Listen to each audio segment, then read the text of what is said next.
next anime review, I am doing the film Summer Wars.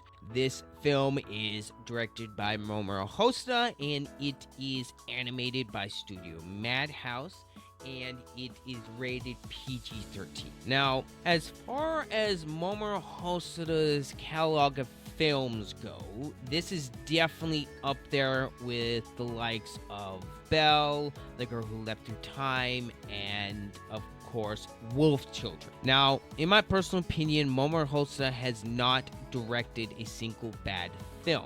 For anyone who is a fan of Mamoru Hosoda, you know very well that Summer Wars is basically just him doing the Digimon movie all over again, just without the Digimon. I also really like how Oz is set up in this, and I will tell you this. Summer Wars was spot on its predictions with how much society would rely on the internet for all its information and services. In that regards, this film is spot on. The fact that this movie was able to predict how the internet would expand and grow is crazy to me. And this film is all the more relevant because of this. And I do think even 10 years from now, Summer Wars is going to age very well. The animation in this film,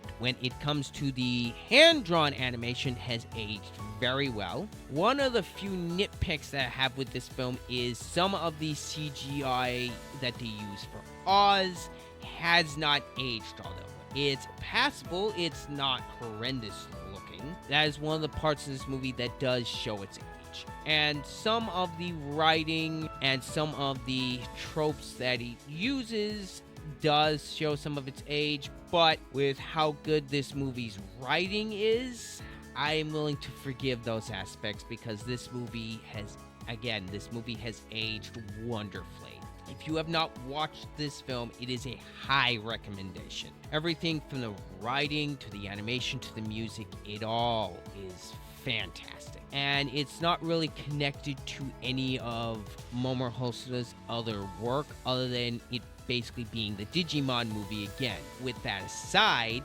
the characters are very likable. Natsuki and Kenji are great protagonists in this film, and it is a very cute and wholesome little love story that they got that slowly progresses throughout the film. The main villain in this film, Love Machine, he is quite menacing, especially towards the end of the film, where he literally tries to send a ballistic missile to blow up Katsuki's grandmother's house because he's being a sore loser. And the way that Mamoru Hosoda was able to build tension and how he paced this movie is fantastic. There is absolutely no pacing issues with this film whatsoever.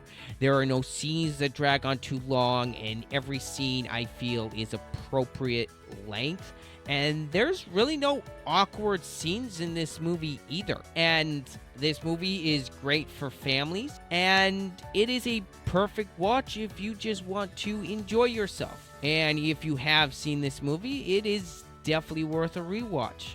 Well, if you have watched this movie before, you'll know how good this movie is, but I digress. And for my final score for Summer Wars is a very high 9 out of 10.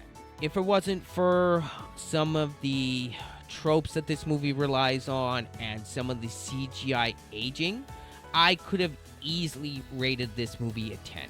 But a 9 is still excellent in my book. And this movie is going to even get better with age, in my opinion, despite the couple flaws that this movie has. Anyway, those are all my thoughts on Summer Wars. Let me know what you guys think down below in the comments. And if you don't have anything to say, comment anyway. And let me know what you guys think of the review. And tell me what I can improve upon in my videos, and I will do my best to make that happen. And I want to thank you all for watching. And as usual, this is Marauder.